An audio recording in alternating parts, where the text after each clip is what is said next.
what's up, buddy? What's going on?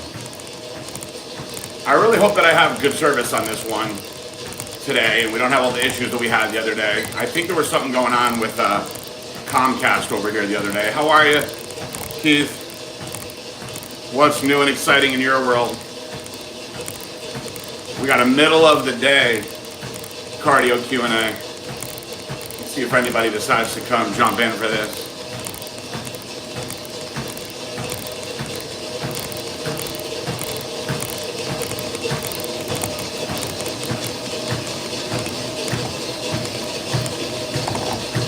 So far, it's just us.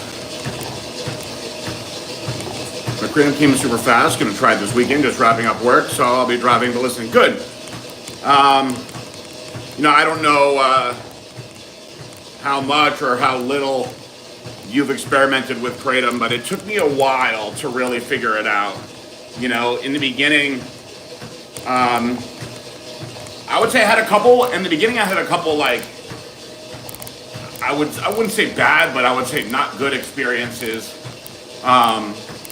It first started out with capsules, and I just didn't notice anything at all. And then I remember Aaron Clark, good old Aaron Clark, gave me like a tablespoon of something once, and it I remember I was at a show, and it hit me hard. I felt very wonky. I had to sit down. I had to drive home like that, and it was not a good condition, I would say, to be driving in, really. But once I figured it out,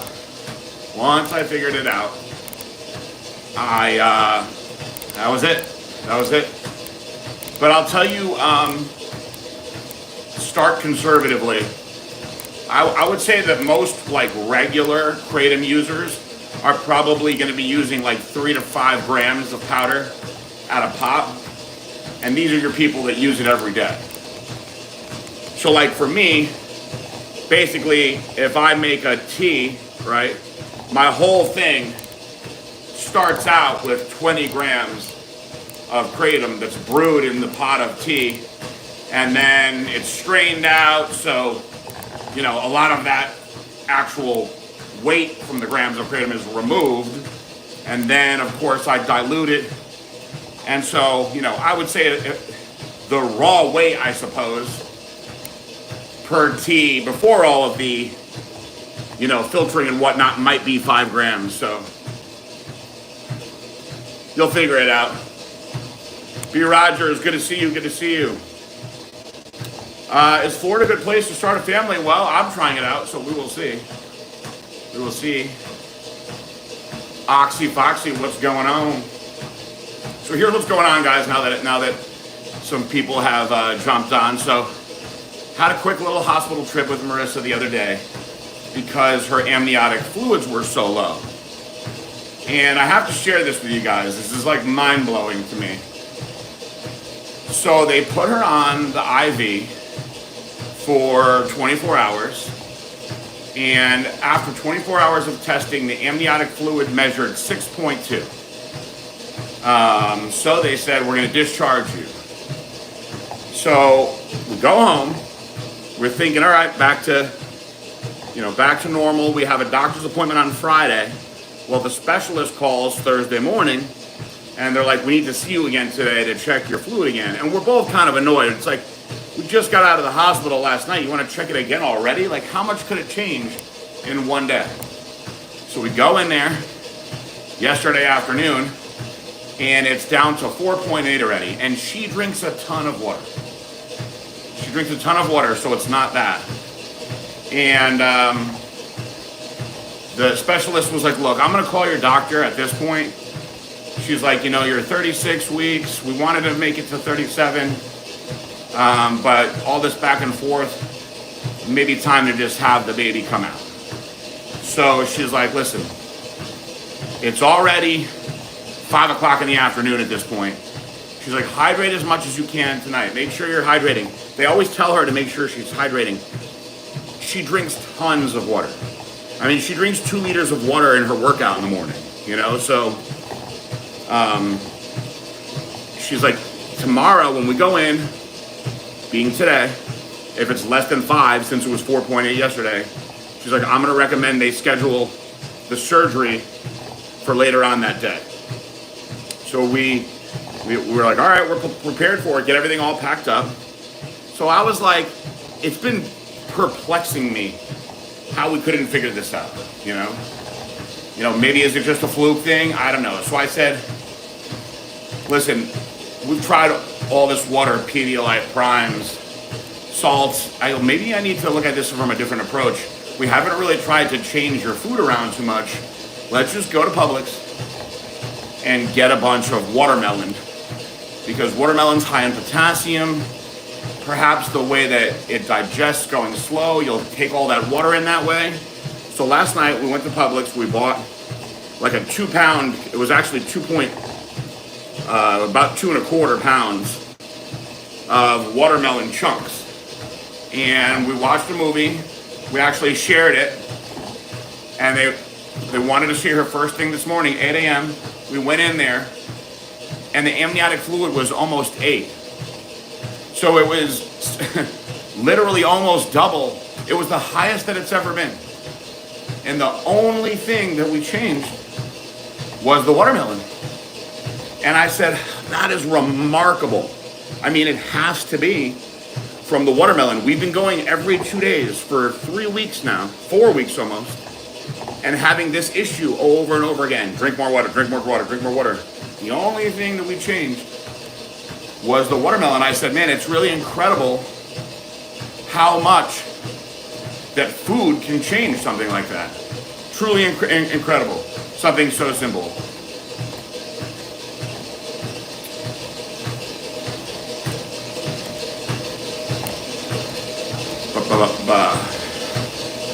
So anyway, I thought I would share that with you guys. We're going to be eating watermelon for the rest of the weekend. Why don't you do cardio outside instead of the treadmill like a cookie cutter? Because why walk outside when you have a $6,000 commercial treadmill that you can walk on at home? I've had this thing for 10 years. It's made for people to pound on it in the gym every day. It's still going strong. Silence CS says, do you think Jay Genova could have been a professional bodybuilder if he would have kept it up to this day? No, absolutely not. No. I don't even think he could get in proper shape. But he did have good genetics for building muscle. I will say that. Do I look thirsty? Soxy Foxy, maybe I'll take a sip. Dustin, what's going on?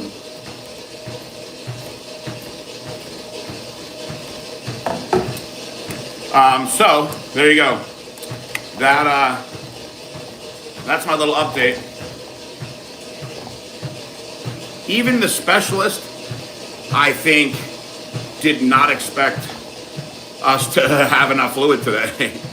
And it all worked out, so pretty crazy. Do I think creatine is any good? Yes, creatine is fantastic. It's one of the most studied supplements ever. If not possibly the most studied supplement ever. You don't need any kind of fancy version of it. Creatine monohydrate is tried and true. People will come out with other forms of creatine and say that theirs is better and this and that, but it's all marketing. Creatine monohydrate is the best one. Yes, Jason had very good quads, calves. He's thick. He's got some thickness to him still. What is the most stressful part of becoming a parent so far? That's a good question, Phil. I would say, honestly, the unknown with all this. Everything was really smooth sailing.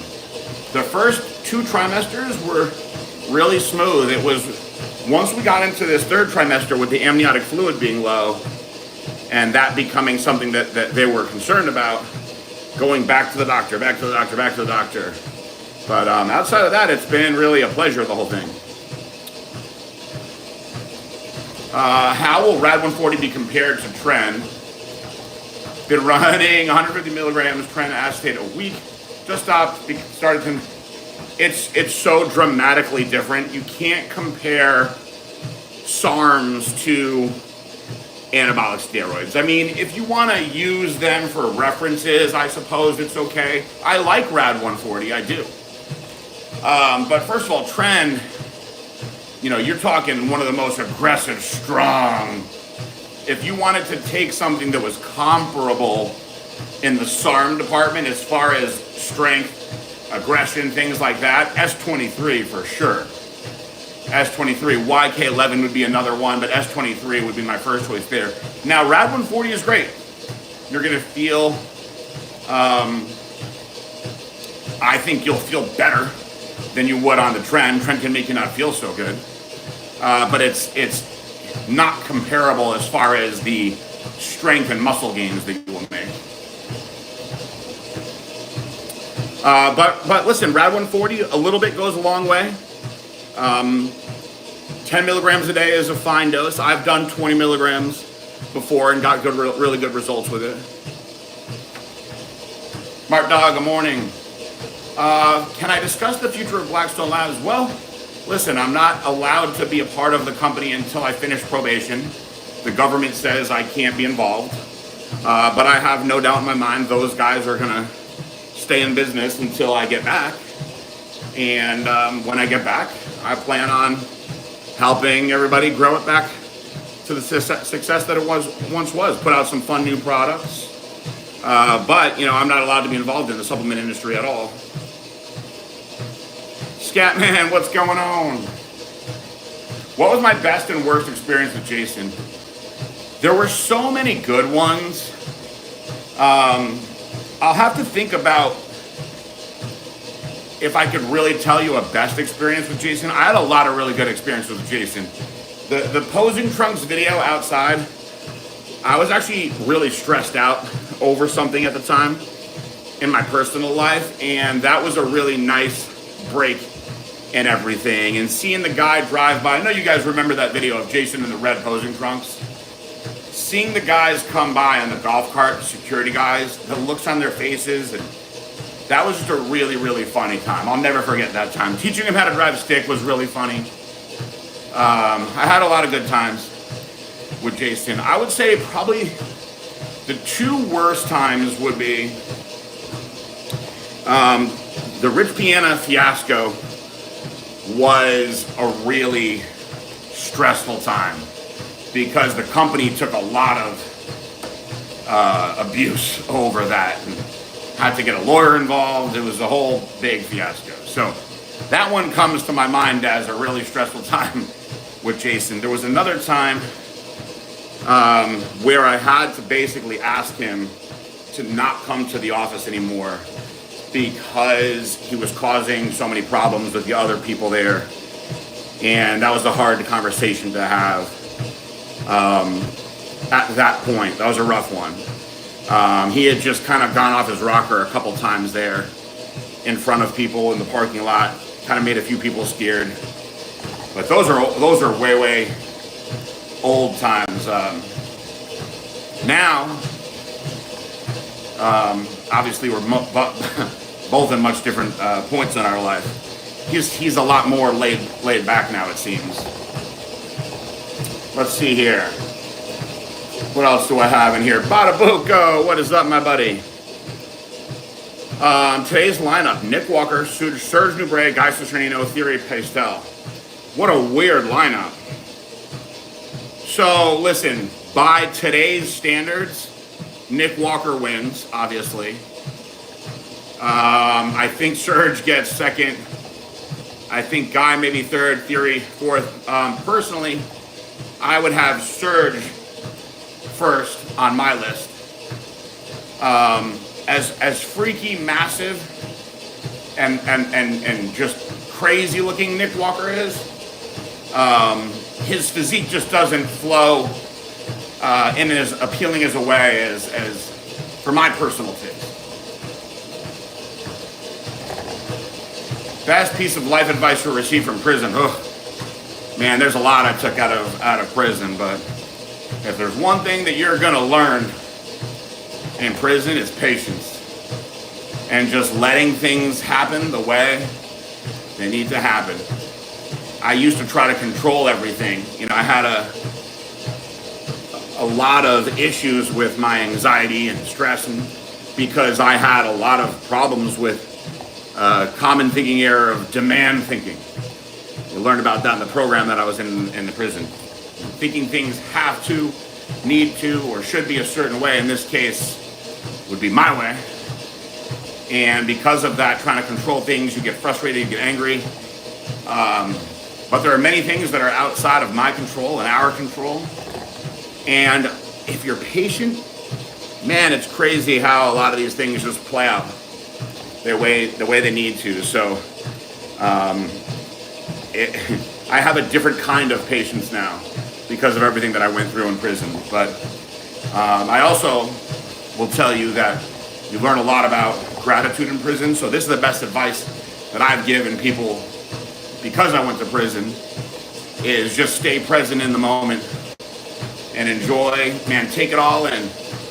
Take it all in. Try not to think too far ahead. Be present each day. Enjoy everything that you have, because it can be gone real quick. What do you think was the biggest aspect of your bodybuilding career that you feel kept you from becoming a pro, which I believe you said worked out for the best? Thank you, Dustin. Well, I would tell you that if I could go back in time, my biggest mistake for sure was the way that I trained when I was younger. I trained too much, too often, too heavy, too hard, without any real respect for my joints and my body when things were telling me to back off, and trained through injuries. I beat the living shit out of my body. I could have trained a lot smarter and not had all the injuries that I had. I think I would have been a much, much different bodybuilder had I not ripped my body apart at a young age. I would say the other thing that I would have done was competed more often. Competing once a year is not enough. It's not enough. I would have done more shows, learned more about my body. And I think the more times you compete, because even though I competed for about 10 years, I think I only did, 11, 12 shows, because I was only competing once or twice a year. And I just think that when you're young, you should compete more often. I don't think you should constantly compete, because you need those off seasons to grow. But when you're young and you're first getting into it, you learn a lot about your body each time, and you can make a lot of improvements by getting on stage and doing these things. How is Rad 140 on the hair? Trend makes my hair thin. Well, you shouldn't have the negative issues with Rad 140. So, anything that's really, really androgenic like that can affect your hair. So, interesting thing about Trenbolone is that it doesn't aromatize, right? So you don't have to worry about estrogen. But when there's a large presence of androgens, it's gonna hit your DHT receptors regardless.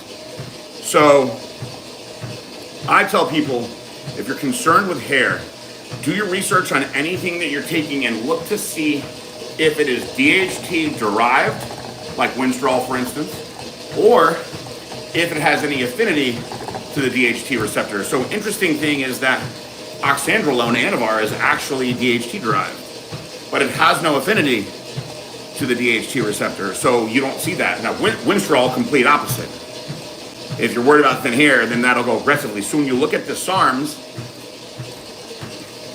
go online, pull your SARMs up, avoid anything that can bind with the DHT receptor. And the cool thing about SARMs is you can select the exact ones that you want and not have to worry about that.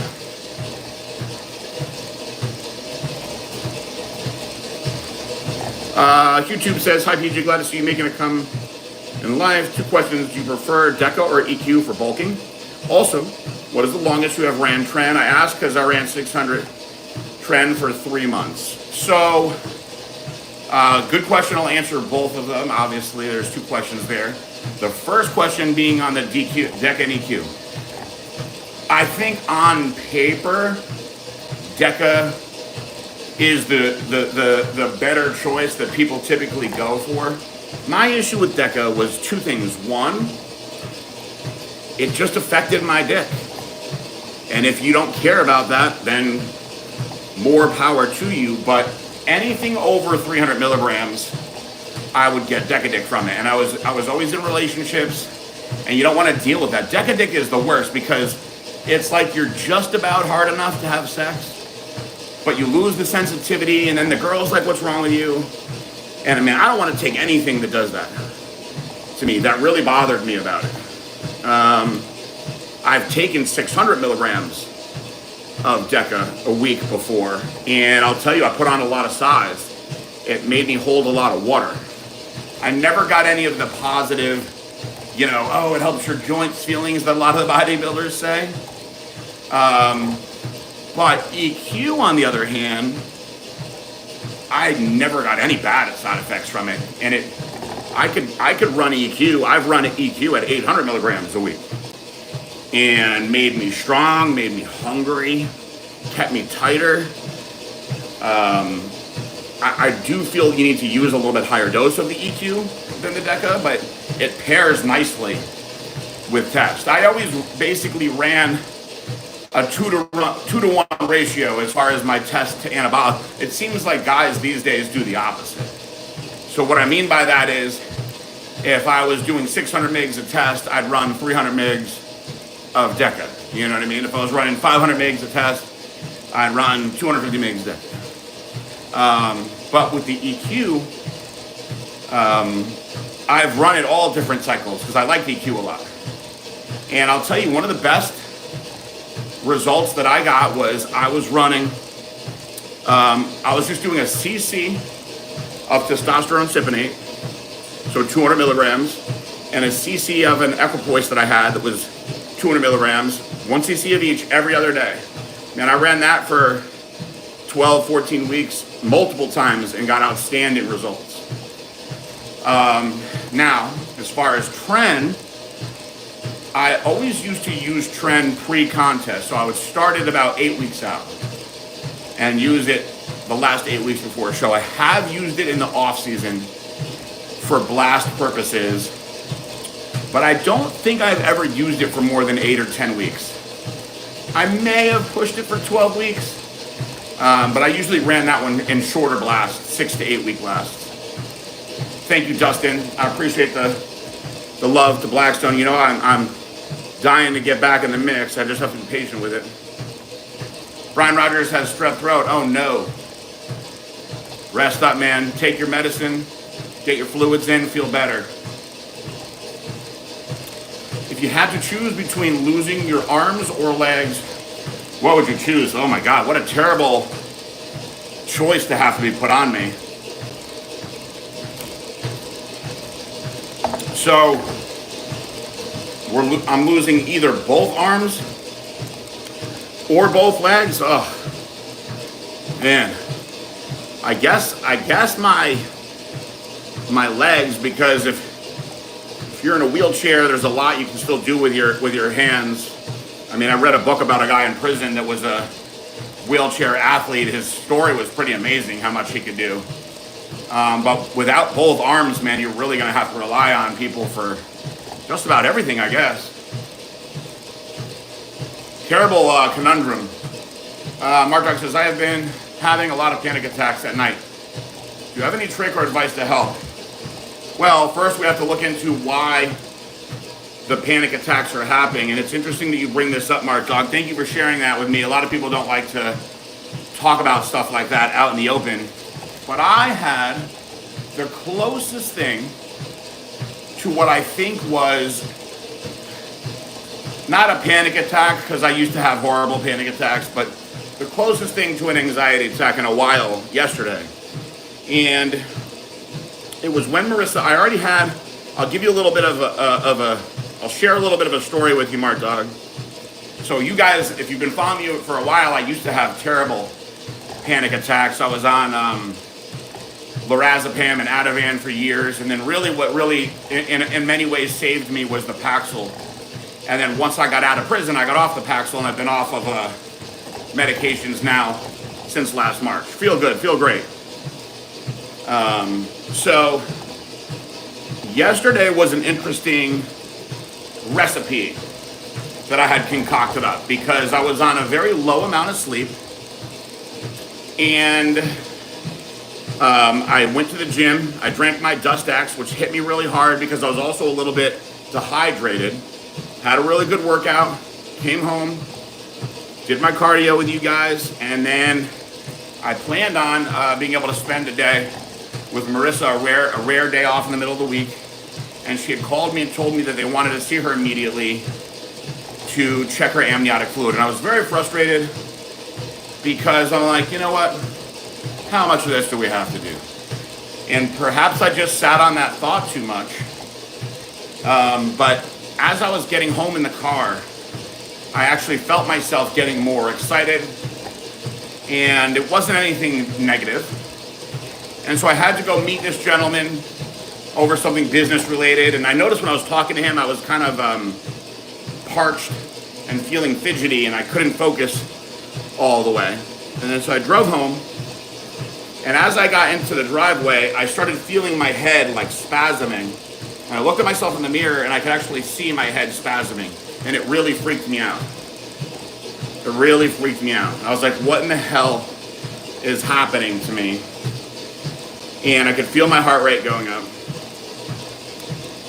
And I thought to myself, damn, am I going to have a panic attack?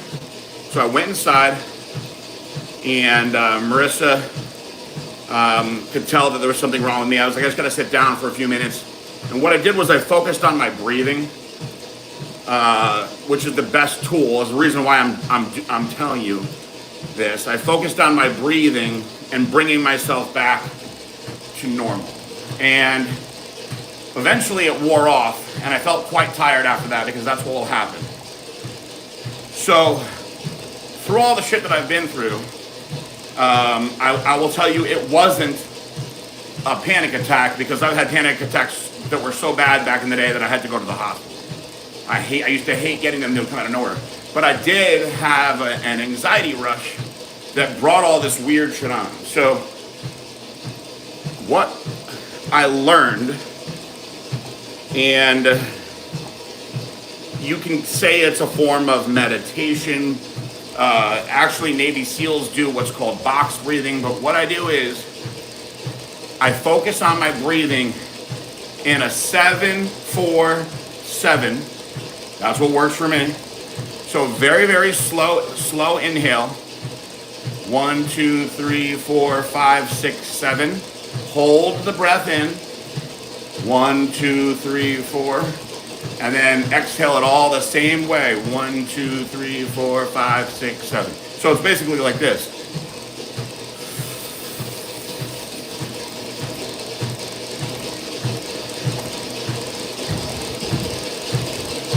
And all that I focus on is the breath. There was a saying in the program that I was in, focus on the breath. And this guy that was in the program, he could bring his heart rate down so low, it was incredible when he would get into his meditations. Because all that is a form of meditation. But it clears your mind completely. So there's nothing in your mind except the fact that you're focusing on this breath. And that will bring you back to the reality that you're in. It may take a while, just close your eyes and breathe it out. Now, I can tell you other little things that I have found help out a lot is being hydrated. Being very, very hydrated. Back when I used to have panic attacks, there was a correlation between being underhydrated, so I focused a lot on hydration back then. And then, of course, getting to the root of where they're coming from and talking your way through it.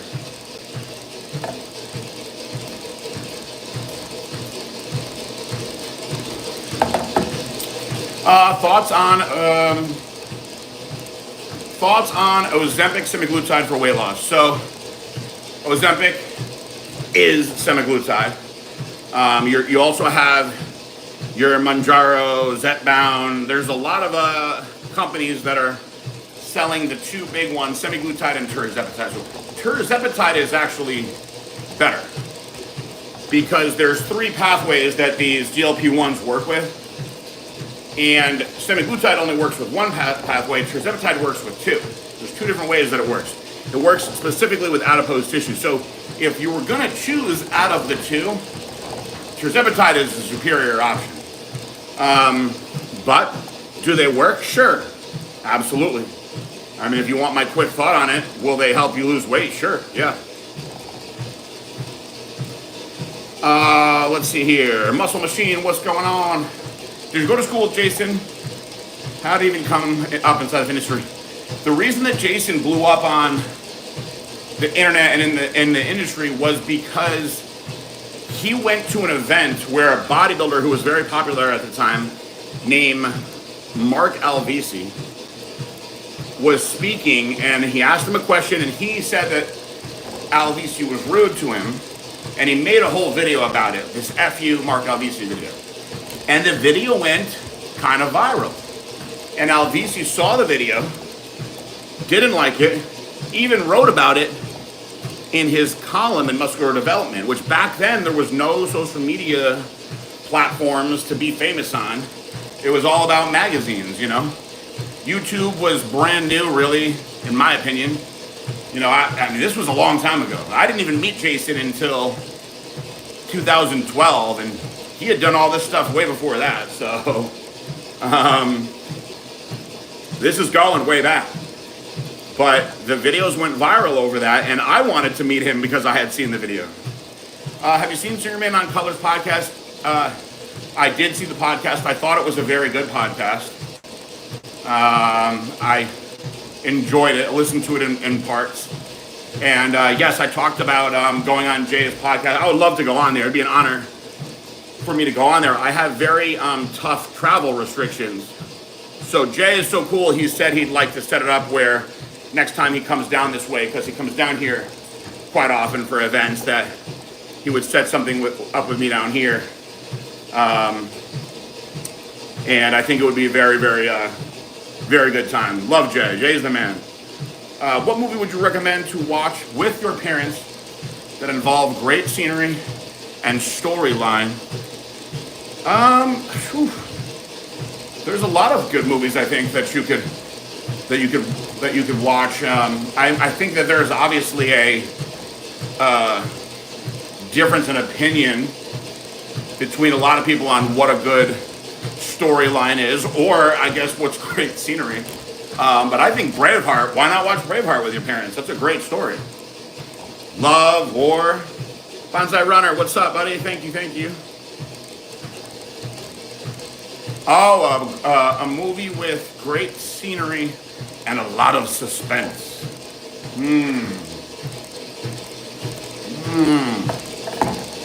Got you on the edge of your seat is what you're looking for. I like more of the, when it comes to stuff like that, I like the epic, you know, wartime stories. Not wartime when I don't mean like, you know, Saving Private Ryan type of war. I like the old stuff, the Roman Empire, you know, Gladiator's a great one, the original Gladiator. That's my kind of stuff. You get everything in those movies. You get action, you get love, some cool scenery. Will the underdog prevail, which they typically, in most ways, never do. Train Jason every day for a year or go back to prison for a year. Oh, I'm train Jason. I'll train Jason every day for the rest of my life versus going back to prison for a year. Unless you've been to prison, man, you don't know how bad it is. And you do not want to go back. I don't know anybody that want to go back to prison.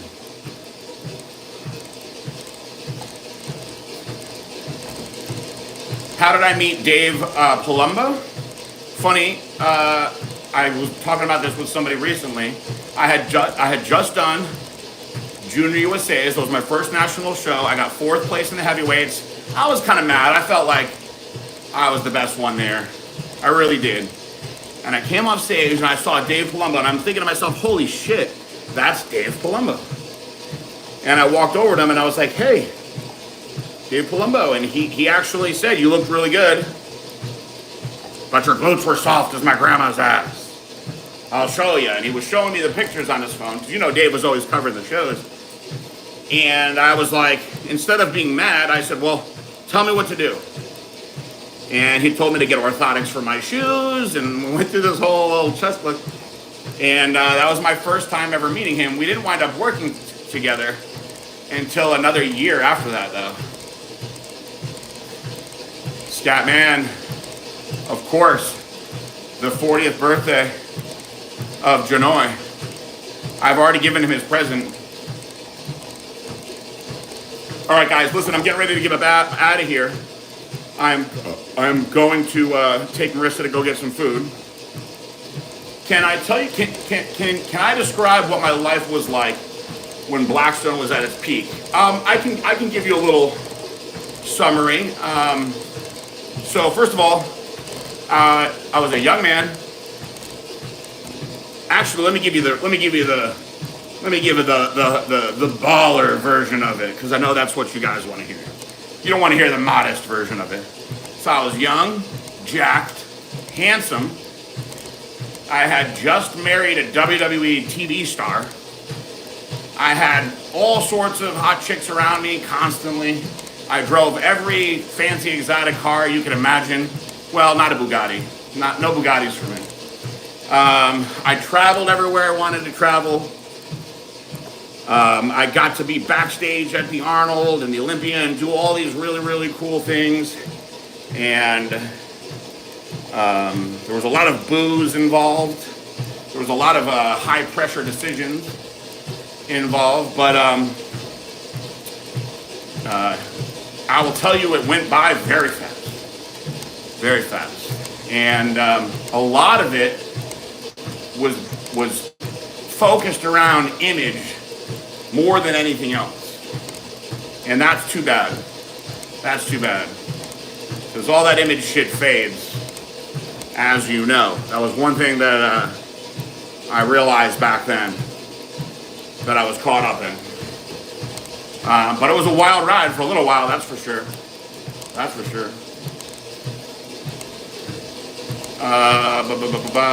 Nathan, what up, man?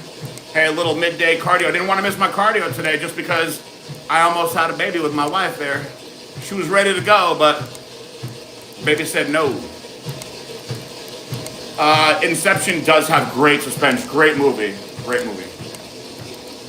So let me see here. What bodybuilder was the most impressive to you?